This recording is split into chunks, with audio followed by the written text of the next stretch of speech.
if I feel ready for this interview about Hitchcock. I haven't studied too much for it, but hopefully I will do it. Good. Hello, welcome to Hitchcock Presents. Today we have a special night. We are gonna be discussing actually some of the aspects of Hitchcock's life. We have with us well known professor that is gonna talk about little aspects of Hitchcock. So let's make the welcome to. Thank you for having me. Yeah, well, I am excited to talk about him. I mean, his work is amazing. You can see all his psychological aspect of his movies on how important he here for a film in general. So yeah, for sure. Just let's get it started. Why we don't talk more about like, his life. Uh, how was high school life? You can tell us a little bit about him. Yeah, for sure. Well, Hitchcock was born in Britain. Um, he directed more than 52 pictures. He was born in 1899. He made two short films for the French Resistance and a number of episodes in actually the show Hitchcock Presents. But his career can be divided in many aspects. Like there's many people who divide his life and his work in many phases because he has a lot of psychological aspects in his movies. But for now, I'm just gonna talk about first some aspects of his life, but also why he is important. Actually, he make a kind of like he play a lot this role where you have to show rating rather than say. You can see that he has this POVs of the face of the actor and of a POV of what the actor was seeing or how he used the cinematic and music scene to build up this suspense in this character. But the dialogue at the end was not good. It just was like you build this suspense between these people that were in the road, and then you just say like, "Oh, hey." It's like he was making fun, like, "What man? What is your problem?"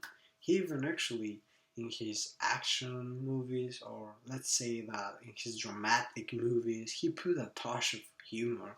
Uh, so it's kind of interesting his work. So I really like that of his job.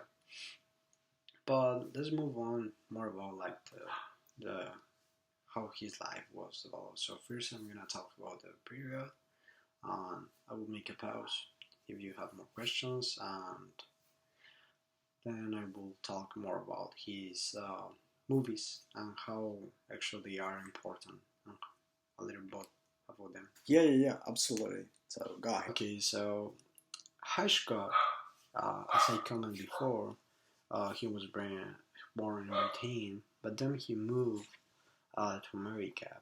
So kind of people divide also his work in the period that he was in Britain and in the period that he was in America, but also for many aspects of his life. So one of the important aspects that people need to realize is that he was actually the son of a small London trans people who were uneducated. He was actually pretty modest in their means. He actually criticized his own movies at the point that every time that a critic says something good about his job, his works, he say that no, it was not enough because of this, and this.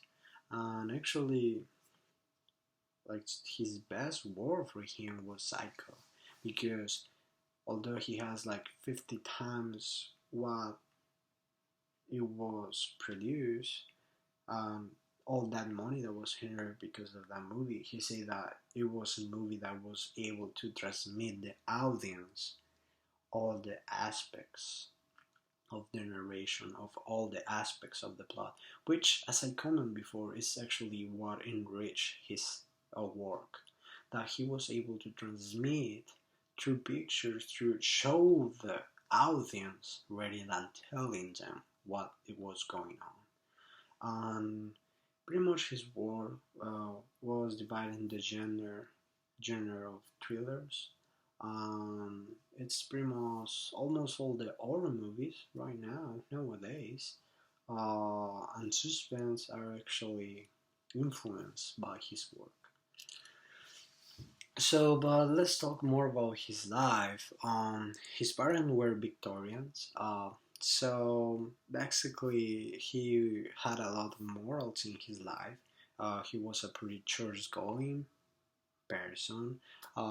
He actually was scrupulous, and he loved to experiment with his works. Like you can see how his works develop using film silent, then black and white, then color, then even you can see like a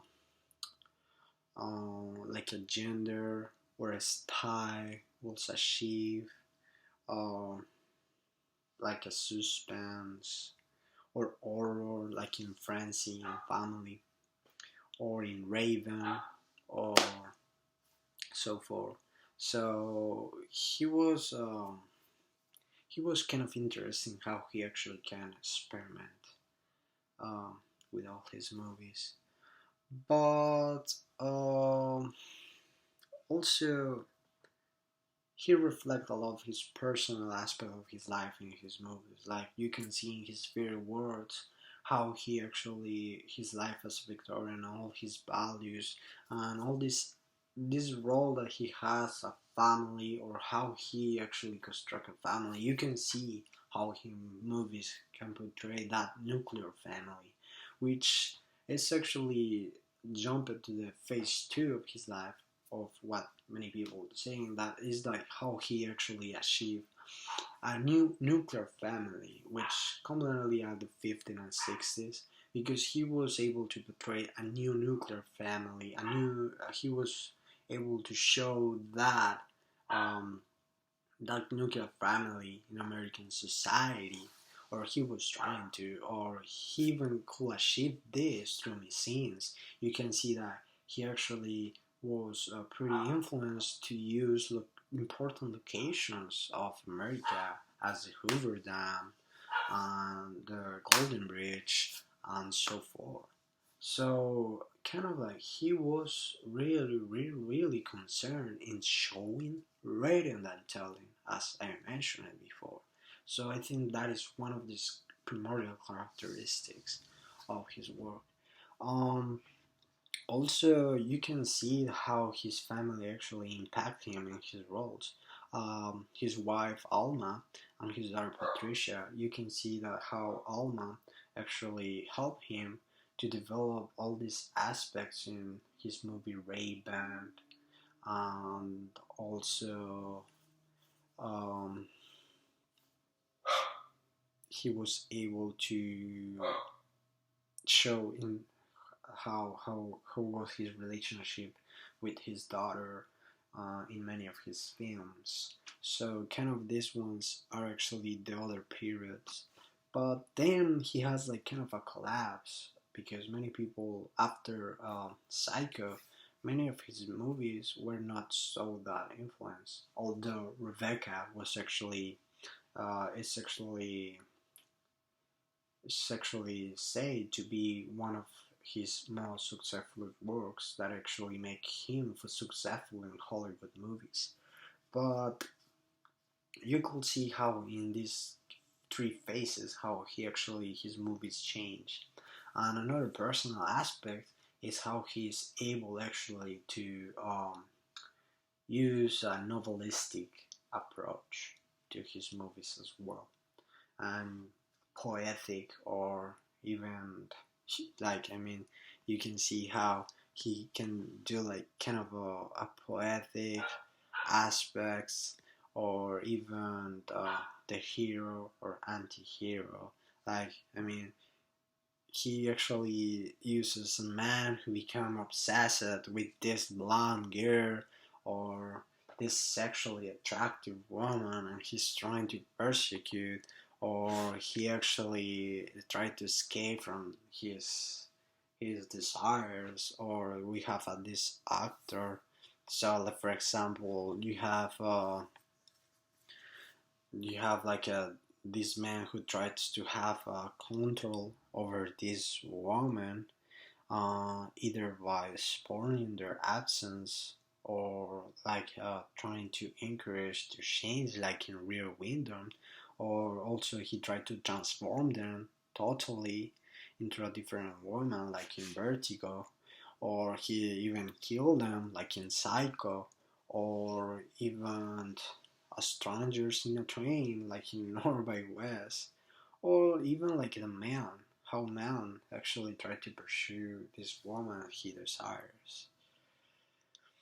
So there's many comedies in his movies, as I suggested before.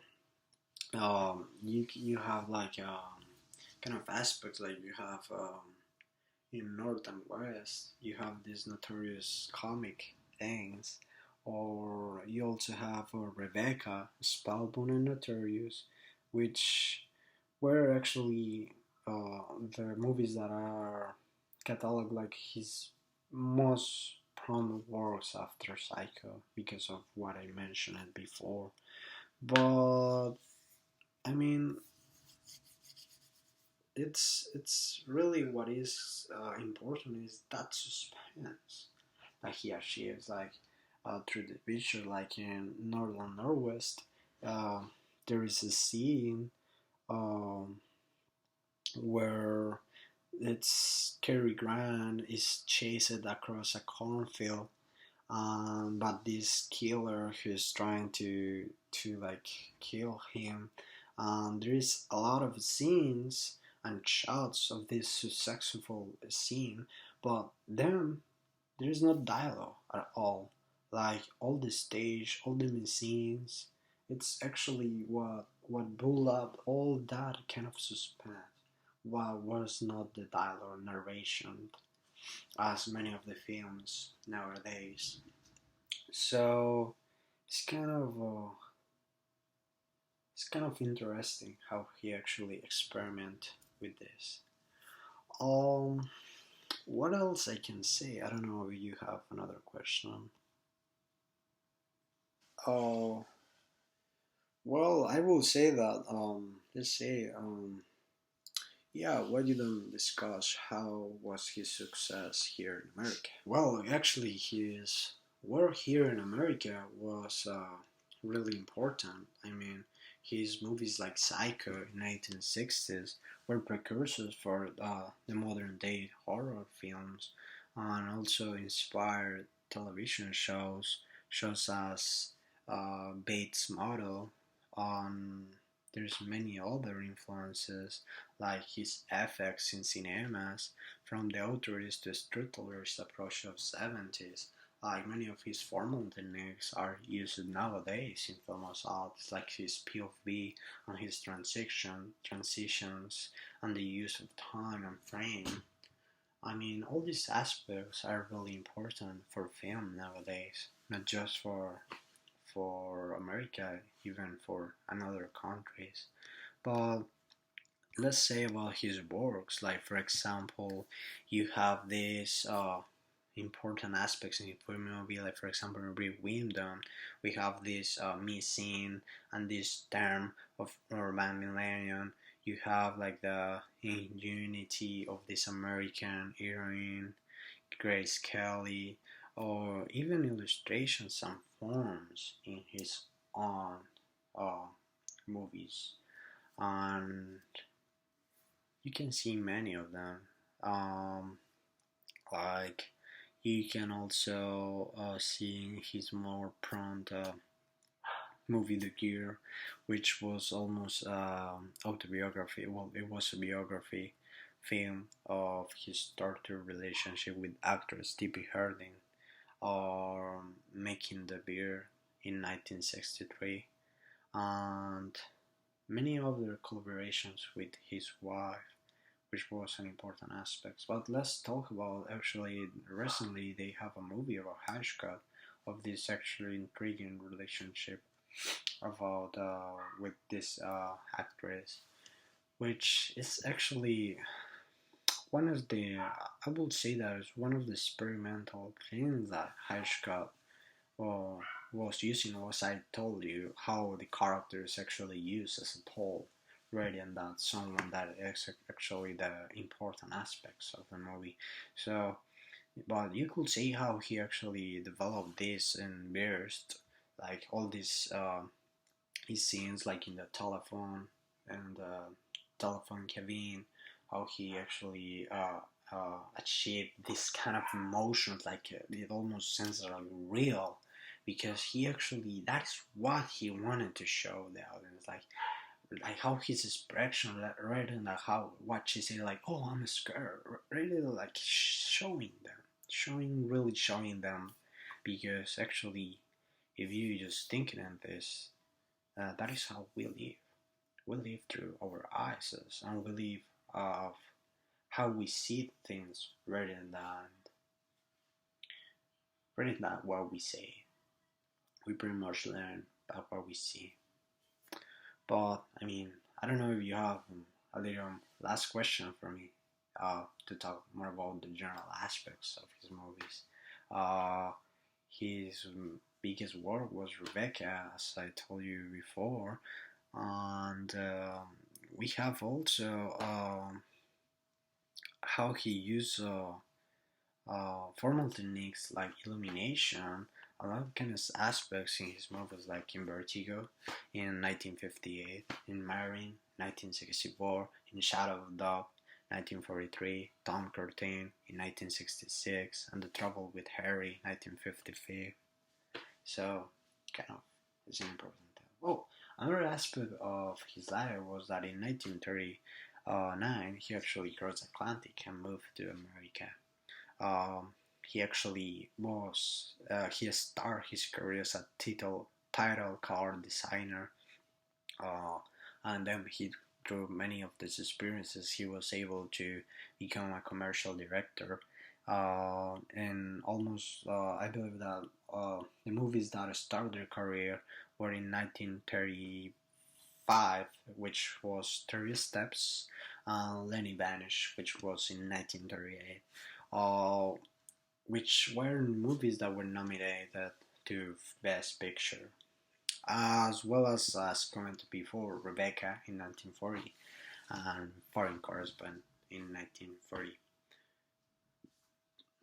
But yeah, he was actually able to, like, all his film composition, all his film techniques, from the angles to the mix in to the POV shots to the close ups to the illumination, which was really important in his movies. The illumination you could see in Raven is unbelievable.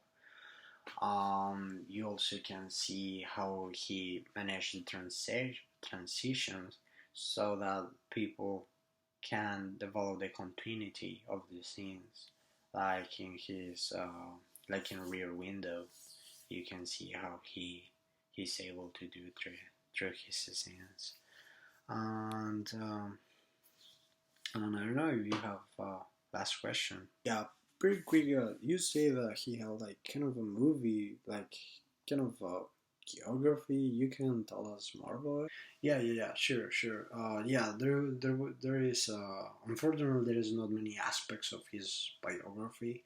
So there's many autobiographies of him, like films, that show his work, but actually showed a pretty bad and nasty perception of him. Like they almost all these biographies show how was this kind of sexual attraction for these aspects, like in Birds, when he was working aside with his wife Alma, and you can see how it was kind of nasty, but yeah. But many of his biographies were like how this sexual tension between the characters and him. And actually, that is actually a really good question, because I didn't say it before, But actually, an important aspect of his movies is actually the role that females had. Actually, you can see that many of his movies in the 50s and in the 60s, no, pretty much in 50s, you can see this role of this empowering woman who is actually like the focus or the strange. And you probably can explain this because of the influence of his daughter, Patricia, and his wife, Alma, which indeed is actually pretty habitual, so to say. So I don't know if you have another question as well. Yeah, yeah, I understand. I mean, yeah, you comment about how he used actually like a form of Einstein. You were talking about how he was able to feel the expectations of the audience, giving like this blank so that they can like achieve suspense of the scenes, like in Birds, the open endedness, or even the black expressions, um, the blank uh, expressions of Einstein experiment. That is what you say thing, and how he achieved this through his facial expressions and how he used lighting, close-ups, the movement, the choreography, the accessories to develop all these kind of things. So I believe that actually that is actually a pretty good aspect that you actually tell us. So I think it's really really interesting. Or even I don't know if you remember, but an important aspect was the confined space that he used in Lifeboat, or the special effects in Spellbound, or the long takes in Rope. I mean, or the non-linguistic expressions that have like a psychological context in the characters. But I don't know if actually you have like that relationship. But I mean, I believe like many of his movies actually were like related to Henry James' style, like that novelistic approach of his stories. Like many of his stories were pretty poetic, like in Rear Window and so forth. So I believe that the only question that I will say is that if you have more aspects of Hitchcock that you want us to tell. Yeah. Just to finish, I would say like something that actually Hitchcock said in one of his interview a couple of years ago. He said that when we tell an history in cinema, we should resort to dialogue only when it's impossible to do otherwise. Like he was always like he said that I was always trying first to tell an history in cinematic way through a succession of shots and bits of films in between instead of just actually saying or trying to tell the characters to state what the narration and the plot was. And actually, you can see how he used the, as I mentioned it before, as you mentioned it actually, uh, how the how he kind of shares this psychological role through the missing, how the customs, the I mean the clothing, the accessories actually are important. You can see that actually the missing is really important in his silent movies, to give this sense of the narration and climax of the scenes. So yeah, I believe that that is pretty much like the most important aspects of Hitchcock. But I mean, there is many more. There is you can explore many more. Hitchcock is, I mean, is between his formal aspects, as I mentioned in that figure at the beginning, and his psychological aspects and his formal approach. You can have a pretty broad um, analysis of his films. Like even now, many critics keep and keep and keep finding more and more and more his movies. but he actually was really important, and I believe that he is really important for films, for many of the genders, not just for horror movies, but also for dramas, for novelistic approaches as well. He's really important nowadays. So, no, thank you for having me. No, no, no. Thank you for actually coming here.